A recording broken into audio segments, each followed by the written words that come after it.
for example, the divide and conquer and how you can control the masses. Let me just bring it down to something more closer to home.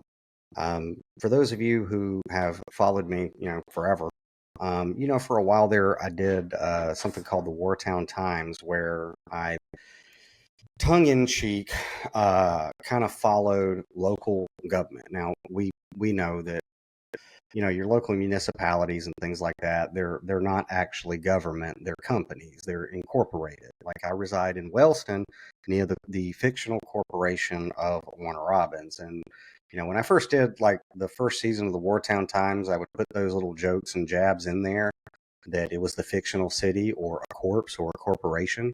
And it just, to the people in my jurisdiction, fellow pneumatics, they didn't get it. Right. But that's the case. I mean, you're dealing with subsidiaries of the corporation of the United States. Even in your local areas, unless you're in an unincorporated area, you're dealing with a subsidiary of the bigger beast system, a smaller cog. And it's a company. It's not actually government. It's a company. Their city charters are like their business license, right? And there's stipulations and codes and statutes and bylaws and all that good stuff. But your local governments are businesses, all right, masquerading as government. Again, refer back to that chart and understand that most people don't know where they're at on the map. Like they believe that they're acquiescing or adhering to the dictates of a legitimate government in their local area, but in fact they're going along with bylaws of an incorporated entity, a business, right? And what do businesses do?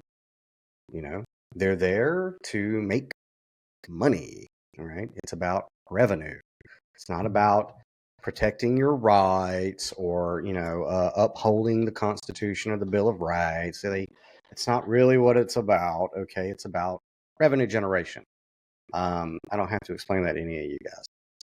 So when I did the Wartown Times, I was kind of tongue-in-cheek, trying to illustrate this, and that even on your local level, what you're dealing with is political theater, that it's a show, right? It's a packaged, scripted, characters cast Netflix show. I mean, there to sell you and to create the illusion that you're actually interfacing and interacting with government when you're not really doing that, right? So I did that for a while, and obviously, if you guys have been getting my newsletters, you know that I've completely quit activism or acting like government itself can do anything other than injure the rights of the people. Okay, so I'm done acting as if you can actually make change in government, because that's delusional. You can't. It is, the corporations are, again, a part of a beast system of people who are under a spell. Now, do the people who are operating within these corporations necessarily know that?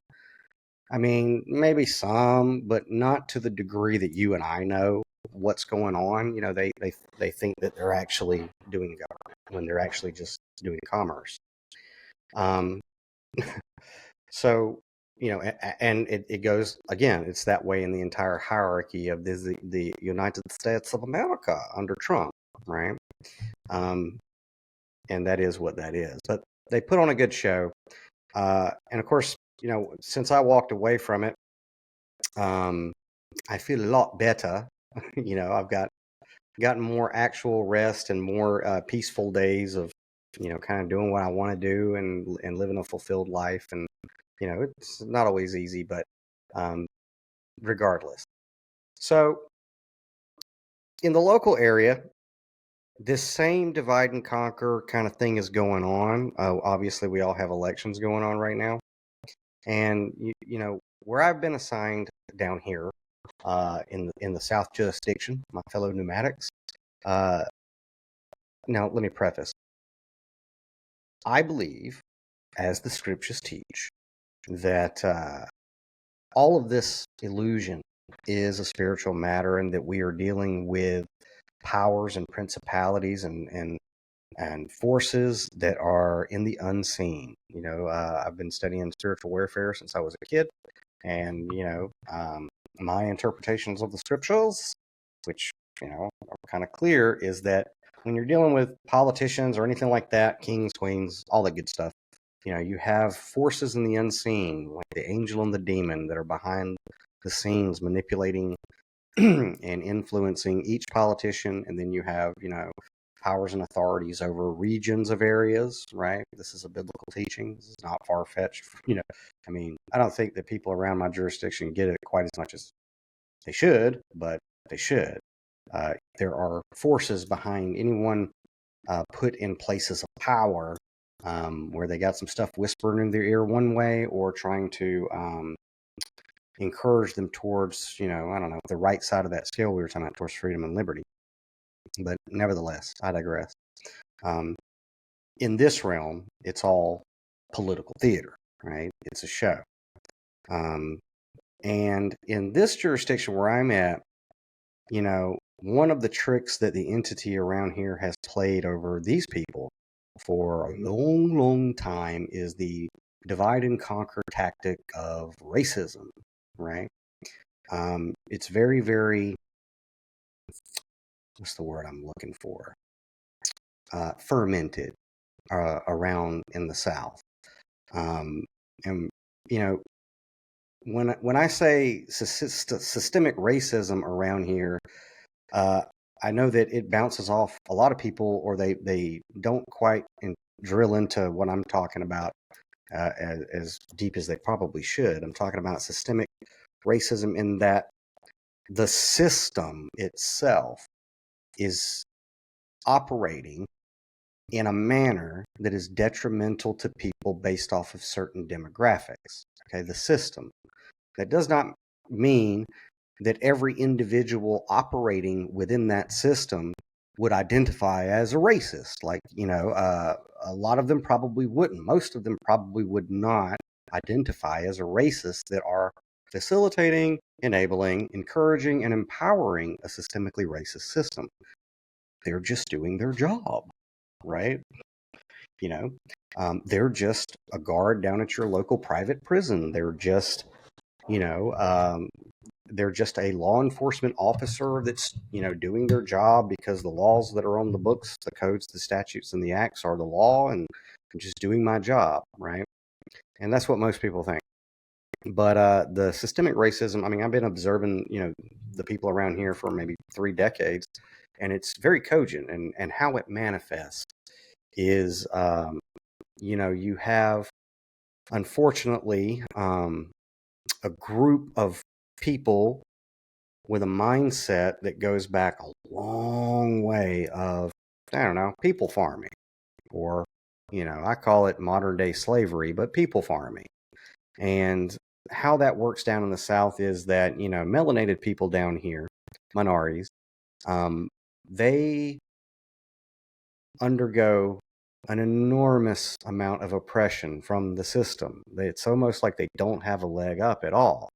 Even when they come into the world, the deck is already stacked against them so much that it's not going to be long before a melanated young man ends up in custody, in a cage, and on paper for the rest of their life, and typically for a victimless crime. And the system just feeds off of them, right? And it's pretty bad, and it's pretty bad down here. And that goes back to, days when Caucasians were way more open about what they were doing. You know what I'm saying?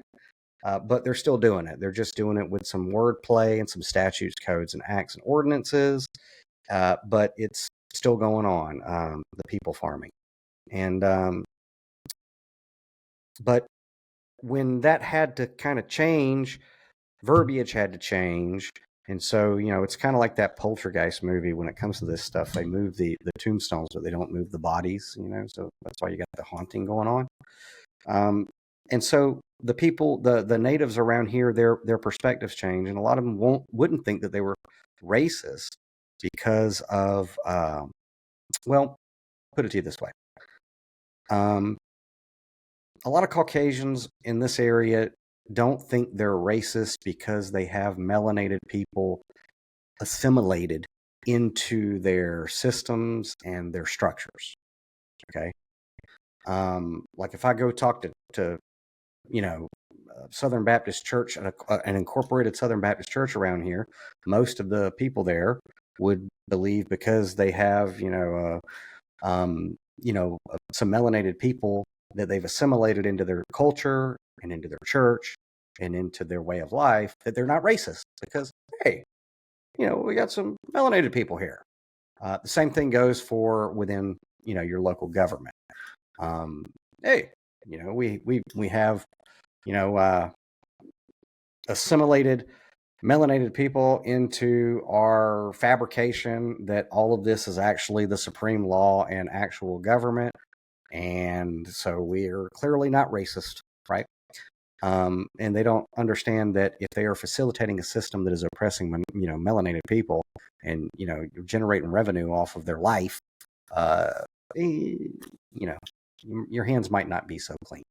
But that's kind of how it works around here. That's how the spirit behind this jurisdiction kind of manipulates people, is by getting them to think that, well, if we're assimilated into one another's systems and structures and churches and things like that, that we're not all partaking of a systemically oppressive and racist system when they are. So one of the other ways that I think this is done is, if you guys know, I don't use terms like black or white.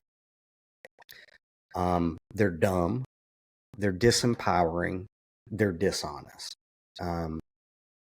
Black and white, again, is that binary, polarized invitation to identify with a construct that was not given. I mean, that you didn't come to on your own. It was given to you, and it's not an accurate reflection of reality. All right. To illustrate, if you were to ask me to hold up my hand and ask me if I was a white guy, okay, and I said yes, then you would be looking at somebody who was brainwashed, because I am not white.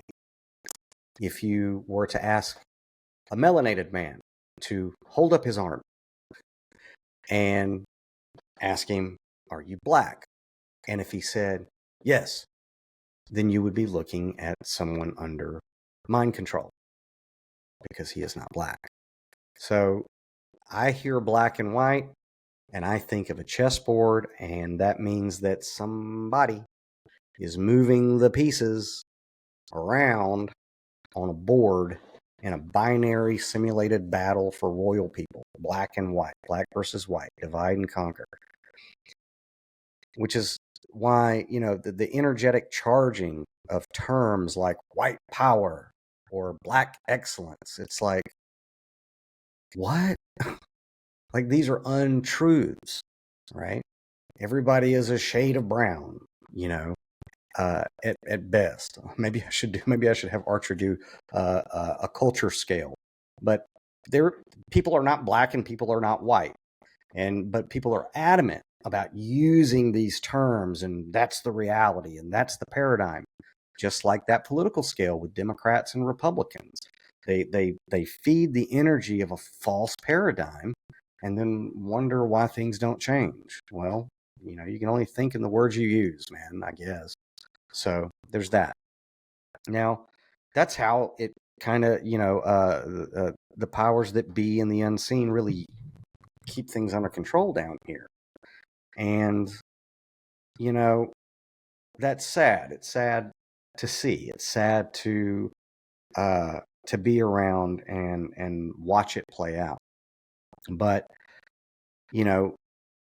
here in my jurisdiction and near the fictional city of Warner Robins, we have, elections going on, of course.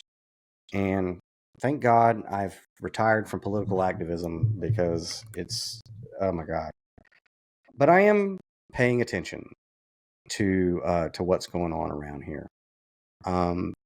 And what I'm seeing is that we have a campaign between the incumbent, LaRonda Patrick, and a newcomer by the name of Fabian Velasquez. And so I'm paying attention to it, but not with any investment or with any investment that government's going to change one way or the other. You know what I'm saying? Let's just put it to you this way. If you've ever heard me tell you to go vote, or that I went to go vote, or you've seen a picture of me with I voted Peach or whatever, believe me, it was a tongue-in-cheek inside joke. Okay? I do go and vote, or I go to the machine, but I always vote my conscience. And I do not give my consent to, corporations to dictate what I can do with my life or anything like that. But I do go and vote. I do go and actually type in or write in Star Trek captains or fictional characters, or, who I believe with my conscience would serve good in whatever role. In my, service in this flesh suit, I think there's only been 2 actual people who I've ever voted for, right? Other than that, I'm writing in fictional characters. And to me, it's just hilarious because, again, refer back to that political chart and where do you think that I'm at? Okay. And then do the logic.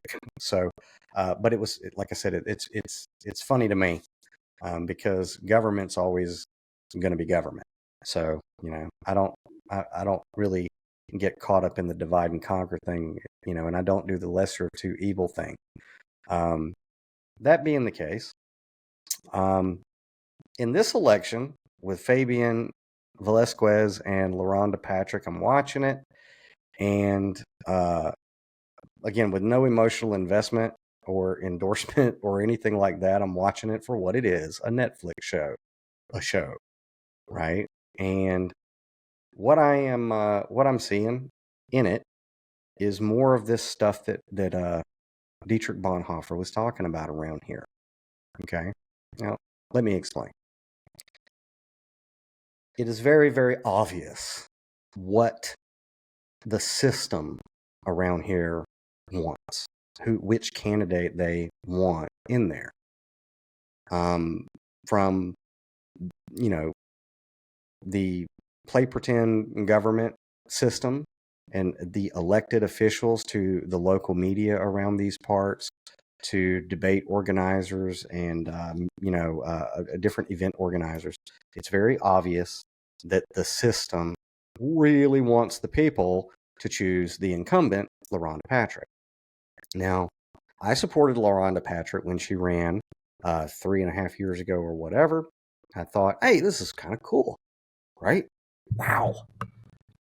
Young melanated woman coming in, right? She's going to shake it up because, let's face it, in this area, I call them the hillbilly Illuminati guys, but a very close-knit family of interrelated and intermarried people whose beliefs go way back and all that good have had control over this area and this corporation for a very, very long time. And I was very excited. A young melanated woman going to come in and shake it up, right? And surely she is aware of the plight of her people. If that's the correct phraseology of, melanated people around here, surely she's aware that they've been heavily oppressed and over-policed and hoodwinked into systems that were for their detriment.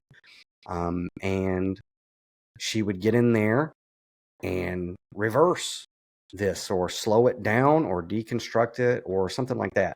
I was very, very hopeful and excited, man. It was cool. It was like watching a superhero movie, right? And so she had my support. And in the beginning, and this is just my observations, this is my story to tell while I've been observing. In the beginning, you saw some stuff going on that was kind of cool. You saw some friction between her and the system, right? You would see squabbles of city councilmen at city hall meetings and things like that. And, you kind of almost always want your politicians, if you want politicians, going at each other. Because let me tell you something, when politicians are all on the same page and they're all of one mind and of one accord, it is not for your betterment. Not at all.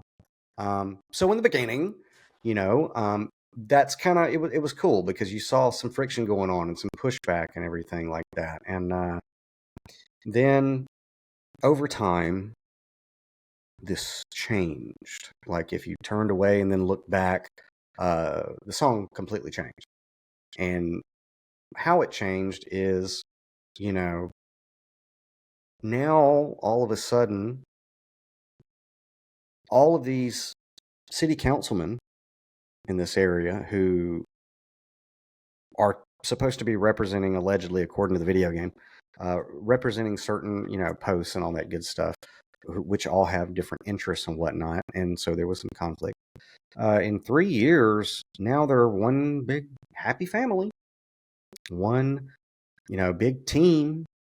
They're all moving in the same direction, like a duck to water. Now, for me, this is a little concerning because, like I said, I'm aware that when you see politicians all getting along, somebody is getting screwed.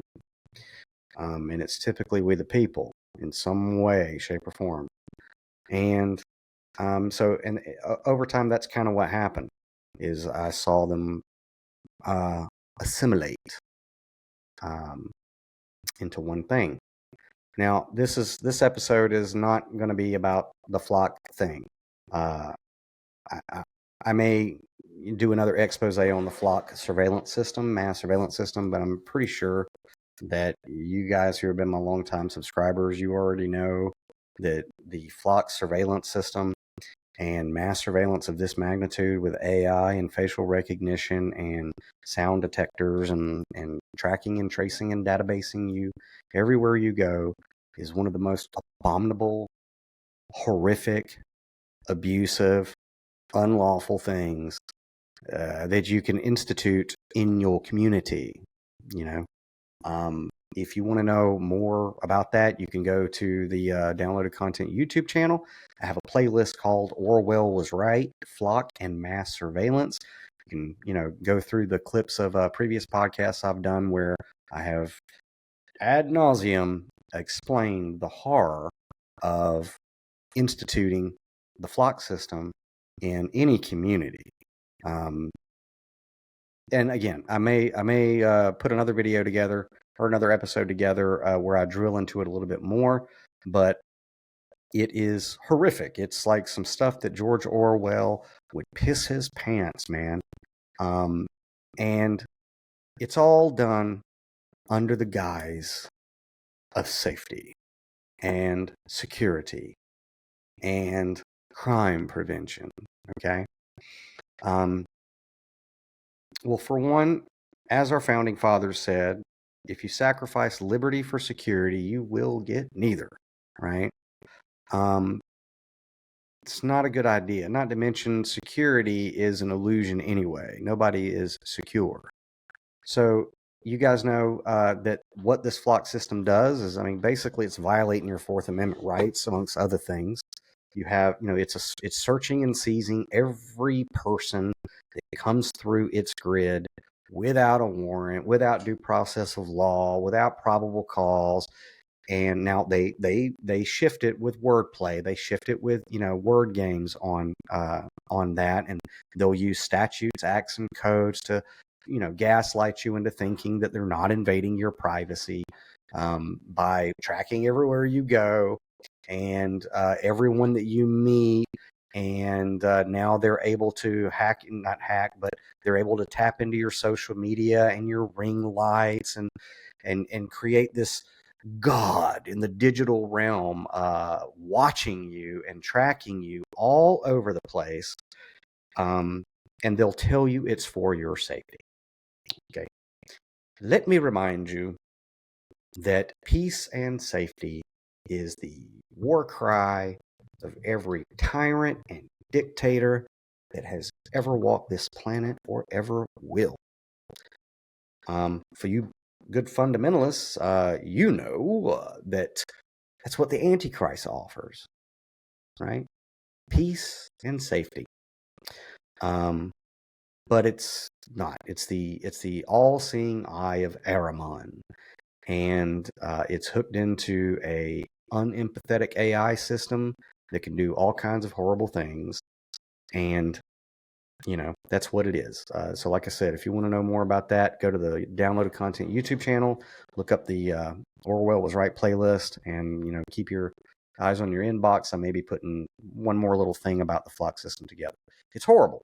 And and the thing is around in local politics, they try to do it like it's the Truman Show. They try to keep everyone in this jurisdiction to focus on this area and this election, and everything that happens is right here, and that we're not a part of an interconnected world or nation that is operating under the dictates of a madman, as if the highest guy in the totem pole of the hierarchy isn't a lunatic that is willing to, I don't know, contract Palantir to create a database of every American and monitor them 24 hours a day to see if they have thought crimes about him or his policies or anything like that. It's almost like they don't want you to make that connection, that a local flock system and surveillance system like this is at the behest of the Antichrist or an Antichrist. And what would he do with it? Well, I mean, let's see. Right now, you can go and ask the Hispanic community what he is doing with the powers that have been bestowed upon him. Right? It's very, very scary. Okay? But they try to sell it to you like, this is just for our area to prevent crime. And it's not always running. Okay? It is always running. And it is not a system where, it's not operating unless there is a crime that happens. Okay. It's always running, and, and they'll acclimate you. They're acclimating the people around here to it little by little. Like first they'll roll it out. They rolled it out and said, it's just license plate readers, and we just turn it off and on. And then a little bit later, they'll go, and by the way, it can do this too. It can, do facial recognition, and it can hook into your social media. And, if you post anything that we deem to be criminal or, maybe criminal or could future possibly be criminal, then we know everywhere you're going. Right? Like, I don't know what moron hears that and goes, I feel safe, because you'd have to have a brain full of feces to feel safe knowing that you are being monitored by an AI system that Donald Trump can access, okay, or his departments, his people in his hierarchy. You got to be dumb. Like, you got to be fooling yourself to think that the worst possible thing that this system could be used for, it will be, right? And what that looks like around here is, we have a large Hispanic community, and, it's going to be used to round them up because according to the hierarchy, Hispanics are criminals, right? And again, it doesn't stop with them. It's going to keep going up and up and up to every demographic, that doesn't agree with the hierarchy and what's coming down the pike. That's what it is. I mean, you guys know what Palantir is. You know who Peter Thiel is. You know that Palantir is, basically the digital weaponized arm of, Mossad that is committing a, in the nation state of Israel, committing a genocide in Gaza right now through these systems. And now it's coming to your local municipalities, and they want you to just focus on the crime in your area, right? Okay. Anyway, But it's horrific. And I tried to express to the people around here in my jurisdiction how dangerous it was. I tried, civilly communicating with, council, with city council here and with the mayor here and with the chief of police here and, with anybody who would listen that, hey, I get it. You guys have the best of intentions. You're great people. You know, you're only going to use it to catch the bad guys. And, it's not an invasion of privacy, and it's not a violation of the Fourth Amendment because you have some statutes, codes, and acts and ordinances that says it's not. Okay. And by the way, what are codes for? To hide something, right? So codes are there to hide something, and guess what? Codes are there to hide your freedom. But anyway, so I get it. I get that it's, we had one city council member down here. He's something, buddy. He tries to gaslight the people around here into thinking, well, we saved a baby, right? In 30 minutes, we saved a baby. And it's like, okay, dude, cool. You saved a baby. I totally get it. However, at what cost, right? Because you're not going to hear all of the stories of the people who become victims of this system. You're not, and most people who are having their Fourth Amendments violated, they don't even know that it's happening, right? They don't even know enough to know that their privacy is being invaded and they're being searched and all this good stuff without a warrant. They don't know. So, this council member that we got down here, who's, like I said, he's a character. He justifies mass surveillance and antichrist technology by saying we saved a baby, and his logic is about as intelligent as saying, we mowed down an entire gymnasium of innocent people to catch one shoplifter, so it's a good system. We murdered all these people in this gym, and we got a criminal. It's just dumb. And anybody who thinks that line of reasoning is intellectual, well, refer back to Bonhoeffer, okay? It's not. Because this is the reality of the situation with like the flock system and these mass surveillance systems. They are always going to be weaponized. And again, you're not going to hear the horror stories. I know some horror stories about, individuals who were in this area in Georgia. The AI system alerted the police that there was a 7-year warrant for this person. And by the end of the story, because they drove by a flock camera, a single mother was tased and carried to a jail, put in a cage for 3 days, traumatized because of an AI system that deemed her to be a criminal.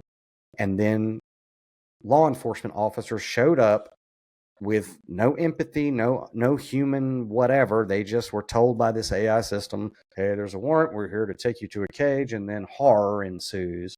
And so, so you'll be told that, like, you'll be gaslit into that this system is only criminals need to be afraid of this system. Okay? Well, who's defining criminal? Okay? Who's defining criminal? Now, I mean, if any particular system wants to label jaywalking a crime, then again, they move the tombstones with the wordplay. Yes, we used flock to catch this criminal. Okay? How long before people with an expired tag are labeled criminals? Or, certain bumper stickers or political statements on their automobiles are labeled criminals. Okay, so don't be fooled by that in your area whenever they try to shove this down your throat.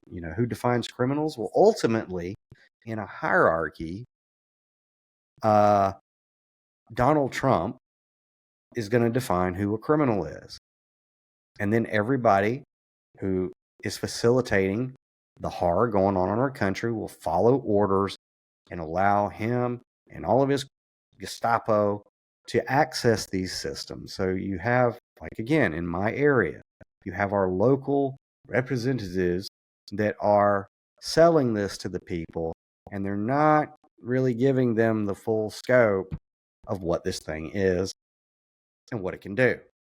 And maybe they don't even understand the full scope of what it is and what it can do. But they're going to learn. Believe me, they're going to learn.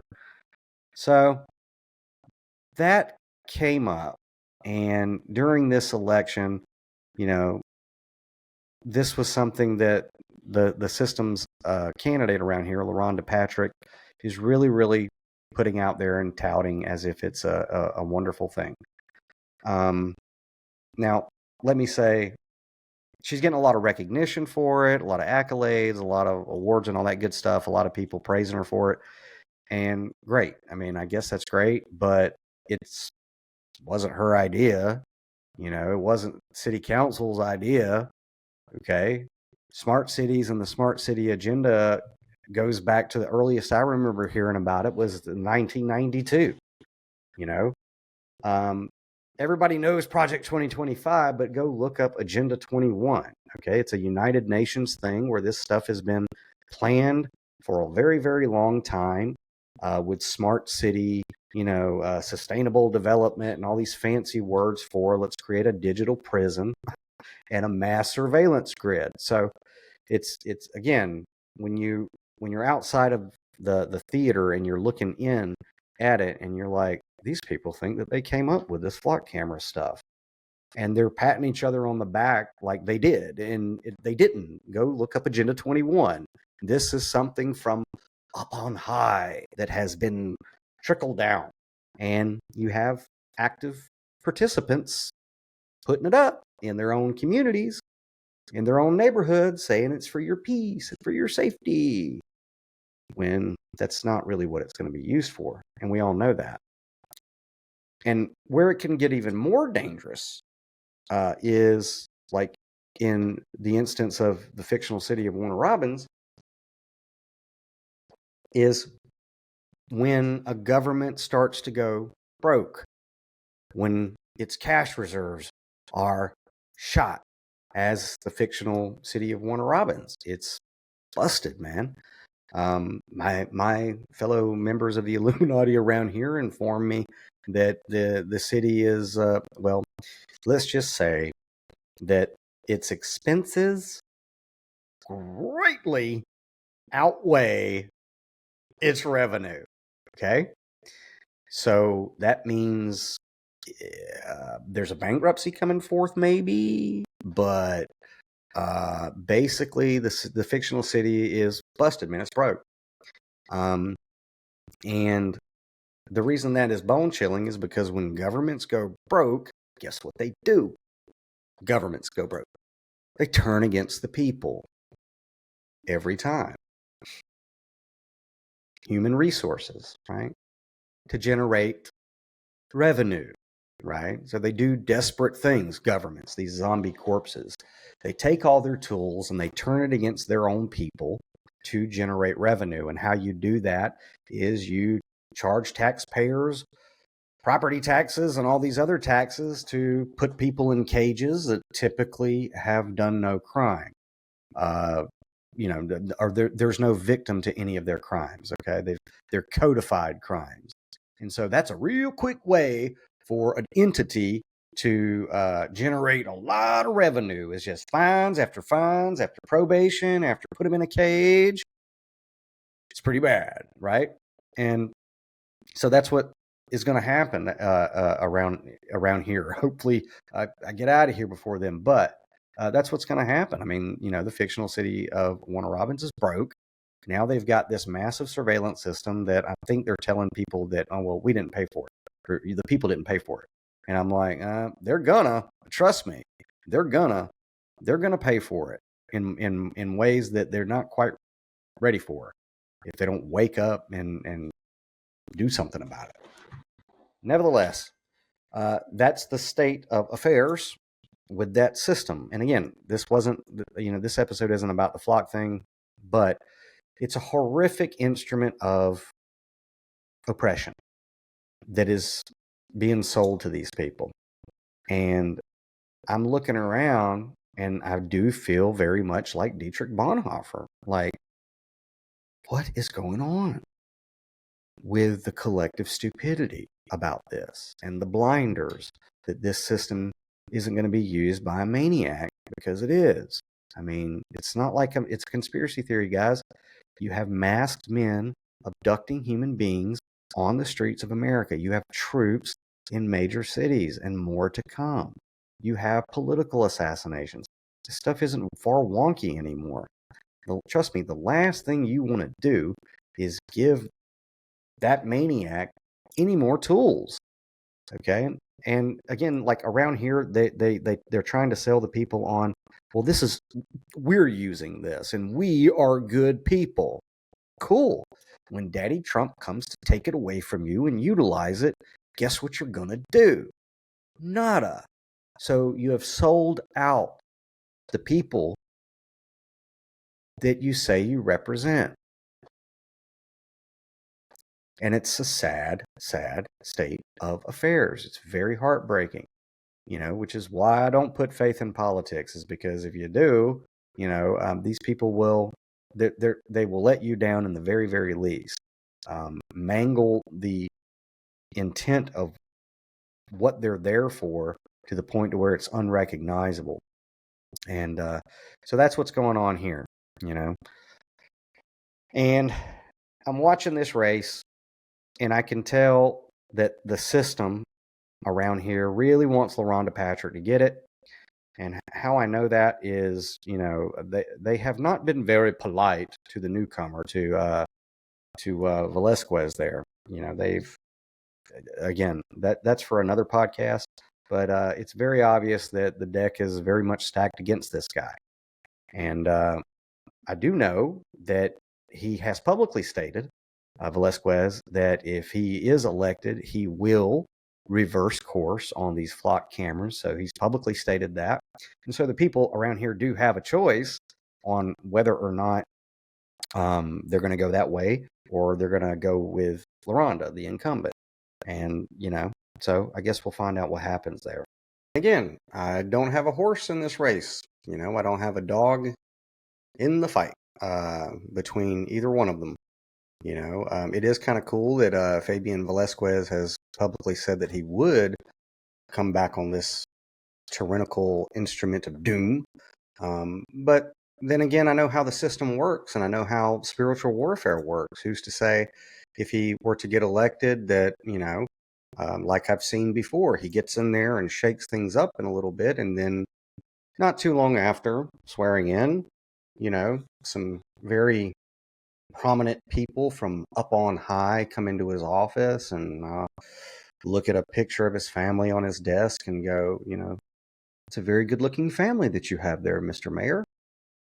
It'd be a pity if something happened to them, and then pass this ordinance, because that's how it works, right? In politics, is people go in with the best of intentions, and then before too long, they're either compromised or corrupted. It's at this point, it's foolish to think that good people can go into a demonic system and do anything other than get chewed up and spit out. I would like to believe that if he were to get elected, that he would, and he'd fight the system, fight the powers that be, and all that good stuff. But history hath shown that typically they'll find your weak point, what your liabilities are, and they'll squeeze until you conform to their jive, and that's just how it works. I mean, that's biblical, it's scriptural, it's common sense. I mean, look at the macrocosm and the microcosm. That's just how it works.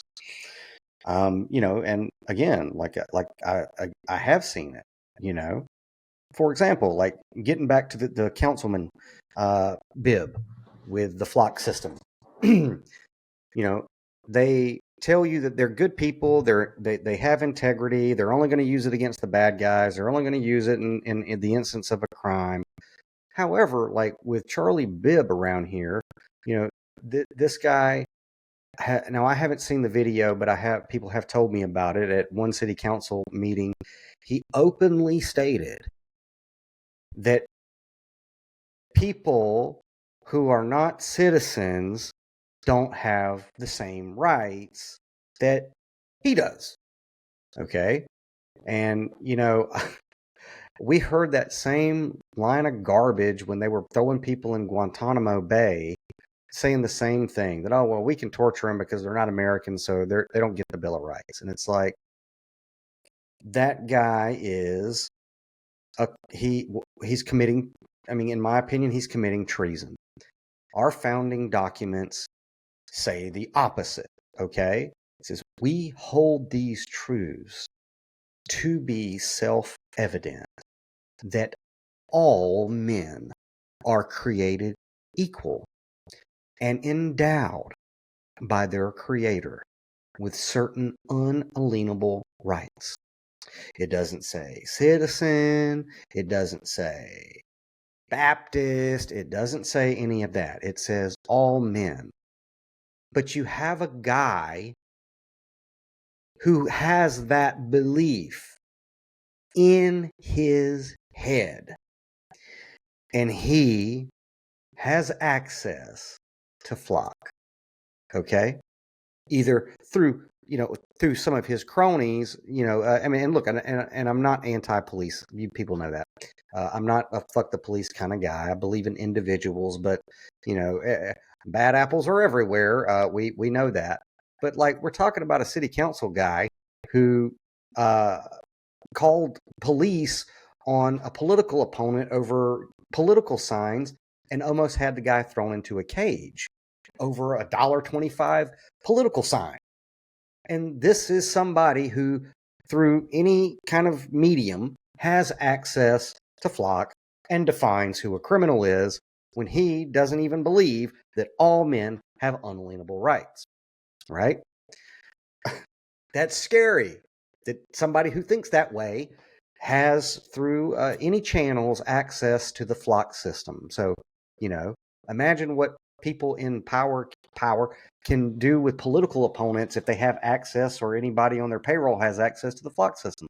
It's terrifying and stupid, and that's what I'm talking about. Is the system just it pulls people in, and it corrupts them. Even if I did play politics and I did actually vote, I couldn't support LaRonda because she's the incumbent, and where I'm from, the word incumbent means corrupted.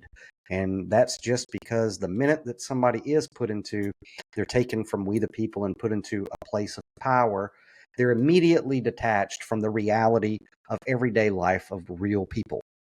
And that distance only grows as they stay in office, because they don't have the same worries and strifes to the degree that the little man on the street does anymore. They lose context of how it affects the everyday person. And the longer that they're in any kind of elected position, the more and more this gap grows, the more they are separated from the experience of the people they allegedly represent. And and that's why we're in the state of affairs that we're in this country, is because people keep going into the voting booth going, whoop, incumbent, they know what they're doing. No, they don't. Well, maybe they do, but they're getting further and further away from actually being able to represent you. And people just do it. They just do it. They do that, or they do the R and the D thing. And so, even outside of the flock system, anybody who's an incumbent, if I literally voted, I would never vote for an incumbent. And if I didn't have any other choice on a ballot, what I do is write in Captain James T. Kirk or Archer the Space Schnoodle, because I am not going to participate or facilitate the perpetuation of this horror that's happened in our country, that's brought us to our knees and to fascism. But you got a guy like Charlie Bibb who has access to it, and this is what is also concerning to me, and how I know that this whole thing, the political theater, is a spiritual thing.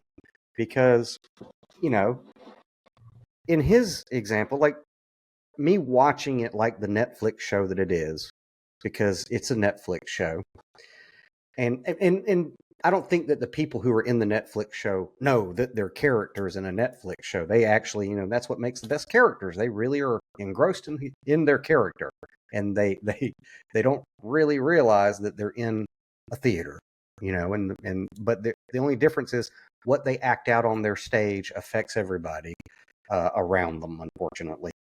But like with the Charlie Bib thing and how systems assimilate and they congeal and chew good people who go into it up is like with Charlie Bibb. Like when LaRonda Patrick was first brought into office, there was a lot of hubbub in my jurisdiction about him, allegedly stealing water from the water department.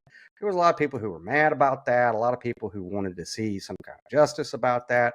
And guess what happened?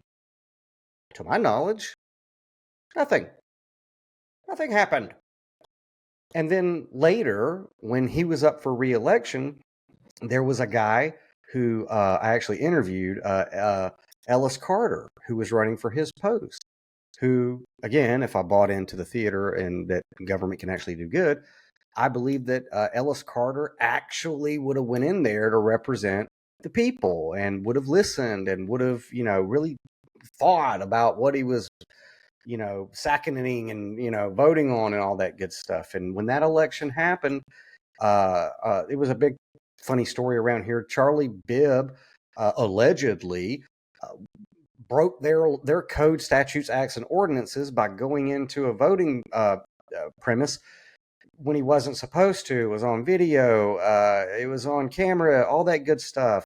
The Houston County Democrat chairwoman caught him and made all these complaints and all this good stuff. And yeah, they're supposed to be in some department in Atlanta that's investigating it and, and all that good stuff. And it came down to between Charlie Bibb, this guy who believes that not everybody has the same unalienable rights by their creator, that, there's just a class of people who do. And then, but not everybody deserves habeas corpus and the right to a fair trial and all that good stuff.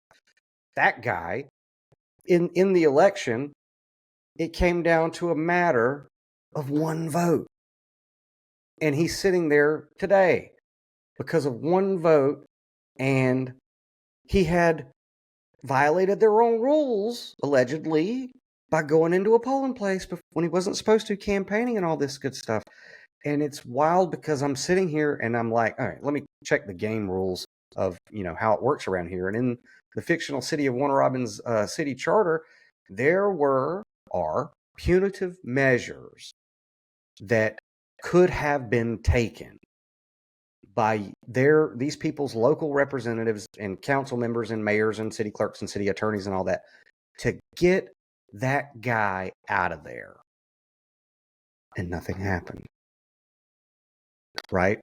So that's, when that transpired, I was kind of like, okay, something's up, man. They're all like, no, this guy who is just, he's the worst.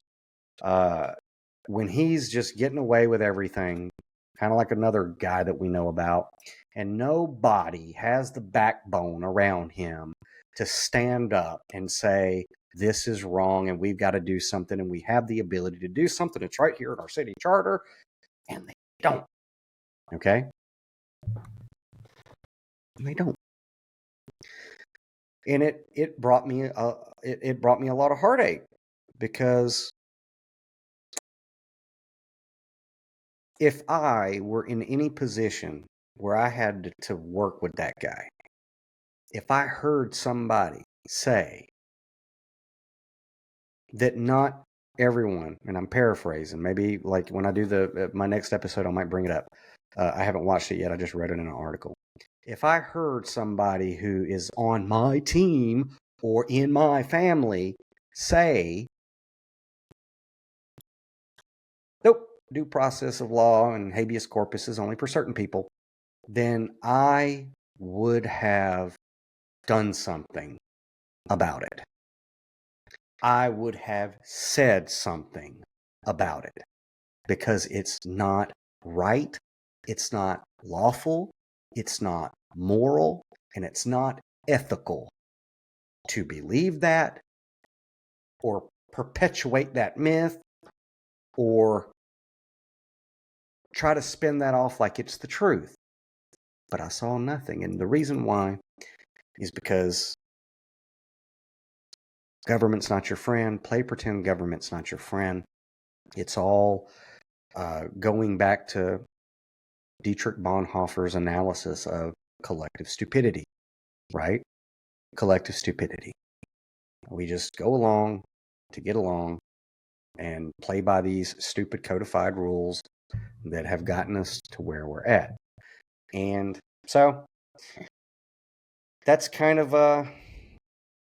how it's playing out all over the country. I would imagine is little factions and little spin-offs of the big, corporate show that your vote actually matters. And like George Carlin said, I believe, if voting actually did anything, they would not let you do it. It's all a game. It's all one big club and you're not in it. And if you don't realize that by now, then I would say I feel sorry for you, but I don't.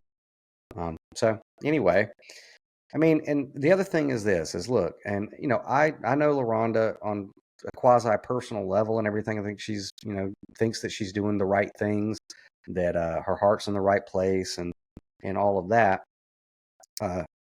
Sure, maybe that's like what you're being told by the people that have surrounded her, that's another issue with people who stay in politics too long, is they're surrounded by yes people whose jobs and livelihoods depend upon, saying yes and all that good stuff.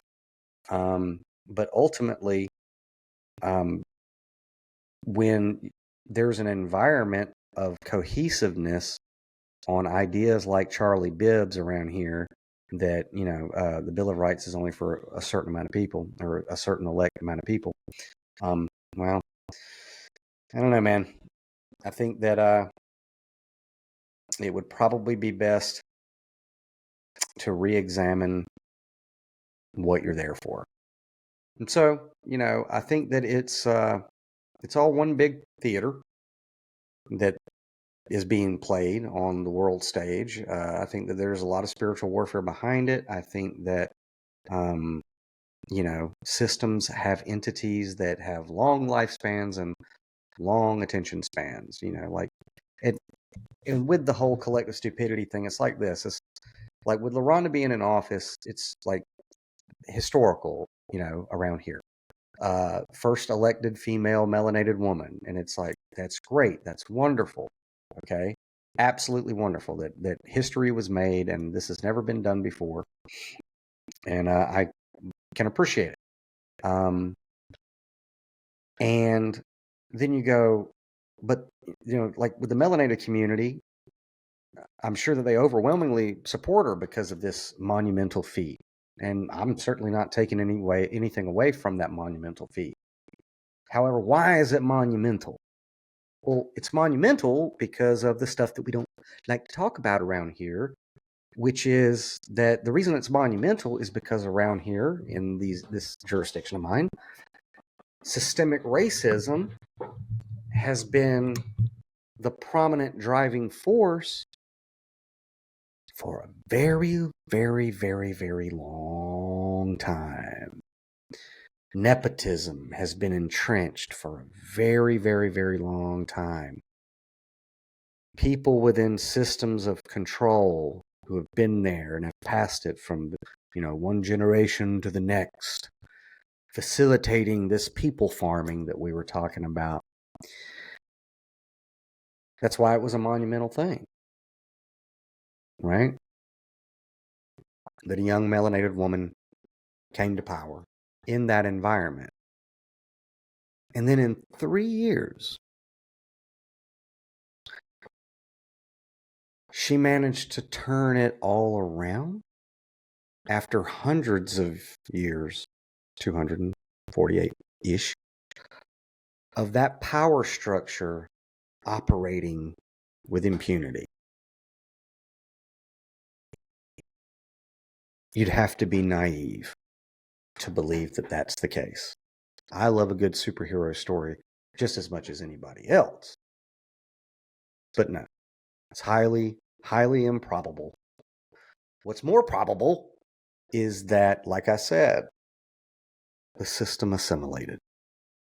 And now their goals are the goals of the characters that they put in front of the people, right? Because what did Albert Pike say? When the people require a hero, one shall be provided for them. And, I have had, people in the melanated community around here call me and ask me what my take is on the race. And, I'm like, well, it's like this. If a system of surveillance is being implemented in the community that will undoubtedly devastate and put the melanated community under harder bondage, because it will, if that's going on, and people connect those dots, and then the salesperson that's in front of them selling them flock looks like they do, then they've been completely defused, right? And then, in essence, if the melanated community throws their support behind someone who looks like they do, that is actively implementing a system that will detriment their communities further, then is this not the same sin that they were trying to rectify in the good old boy network that has long been established to be the power structure here? Right? They've brought it down to that two-party thing, that two identification thing of black and white. And if that's the case, then it's very, very sad. And the only thing that I would recommend for people who do intend to go vote in any capacity before they did is I'll leave you with this. And then float on down the river. I want to share a movie trailer with you guys. And I would suggest after we watch this movie trailer, I'll put the link to the full movie. It's free on YouTube and Tubi. I'll put the full movie in the description. So immediately after you watch this trailer and I sign off, if you want to be intellectually honest with your vote, if you're still playing that game, then I highly recommend that you watch this movie I'm going to recommend. So let's go ahead and pull the trailer up, and then I shall bid thee farewell. You can control a man for a period with brute violence, but you cannot truly own a man unless he thinks your word is law and that he must obey, and is virtuous for doing so. We are losing money. A little more every month that goes by with no end in sight. They can sense weakness, and they are gonna smell blood like a gator to chum. They're gonna kill us both. Mr. Scott said this man is a miracle worker. I think he can help us. You're a Nick? Good people, good people. My name is Mr. Smith. As of this very moment, you are now all free. Free at last. From now on, we are all in this together. This plantation will run on equality. I have created something called Jones Plantation Credits. We're gonna keep them up to their ears in debt. Jimmy Jack will now be in charge of our new security team to protect this plantation and to serve all of you. You two are gonna have a little contest to see who can win the hearts and minds of the human livestock out there. Bo Jones! Most people are weak-minded to wield real power. You must be willing to do what most consider unthinkable. What most people consider to be unthinkable is that men like you even exist. That's our greatest advantage.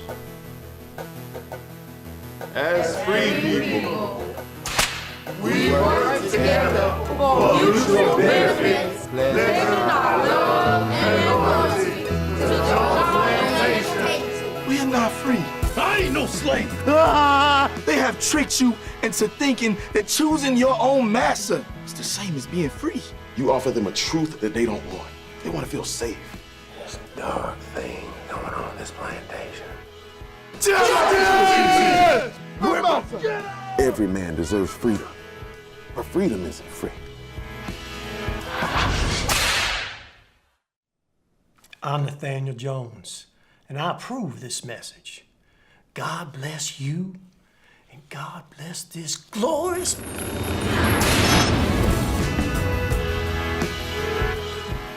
Toodaloo. So that's the Jones Plantation, guys. Go ahead and click the link for the free full movie on YouTube down in the description box below. I'm going to tell you something. It's not a big Hollywood production, but I found it to be one of the best films I've ever seen, and you will learn way more about how things actually operate in watching the Jones Plantation than you ever thought that you could. So please give it a watch. If you are going to play the political game and go and vote, I highly suggest that you watch it first to make an intellectual and educated selection whenever you go to choose your corporate overlords. The Jones Plantation. It's brilliant, and tell your friends about it too. I think everybody actually needs to see it. I think that if everybody watched the Jones Plantation, especially around election time, the world might be a better place. But anyway, thank you guys for spending this Sunday sermon with me. I know it was a long one, and that's okay, man. I know I might have said some uncomfortable things, but that's okay too, because we need that in our lives. A good kick in the pants every now and then. That's what makes us better. Guys, please go to downloadedcontent.com, subscribe to the newsletter so that you can get all the behind the scenes and exclusive news things and snippets I send out. I am busy writing my next novel, Apocalypse 2, which a lot of this stuff with local politics, I'm actually doing research for my novel, which is fantastic because it's an endless inkwell, trust me. But yeah, go to downloadedcontent.com, subscribe to the newsletter. We are up to 357 subscribers on YouTube. If you're not one of them, please become one right now. Hit the subscribe button and the bell notification. Also, we would like a little bit of help getting the Spotify channel boosted up, so go to Spotify and subscribe. If you happen to want a free pocket constitution, whenever you subscribe to the newsletter, the downloaded content newsletter, and you get your welcome email, hit reply and say, hey, I'd like a free pocket constitution, and we'll make sure that happens for you. So guys, until next time, keep your chin up. I know it's kind of heavy for those of us with eyes to see and ears to hear, with all of the collective stupidity and perpetuation of fascism all around us, with people who hold their hand up and swear an oath to that Constitution and have no idea what it actually means or what it says. I know it's heartbreaking. I know. Don't put your faith in politicians. People who purport to be in places of power will always fail you and let you down. Until next time, I'm going to sign off. Wish you guys well. And let's all hope that 3i Atlas is a mothership coming to take us home, is all I can really say at this point. Archer, anything? He's ready for bed and snuggles. All right, guys. Love you. Next time. You've reached the end of downloaded content, which means either you're more advanced than most or have nowhere better to be. Either way, subscribe to the newsletter and on YouTube, TikTok, or wherever souls are bartered online. Catch the long-form podcast on Spotify with new episodes weekly. Be sure to pick up Then Came the Flood, a novel by Louis Crumpton on Amazon.com, booksamillion.com, or wherever books are sold. Experience a weaving together of the antediluvian world in a way that you've never felt before. Then Came the Flood by Louis Crumpton. We'll see you in the next download.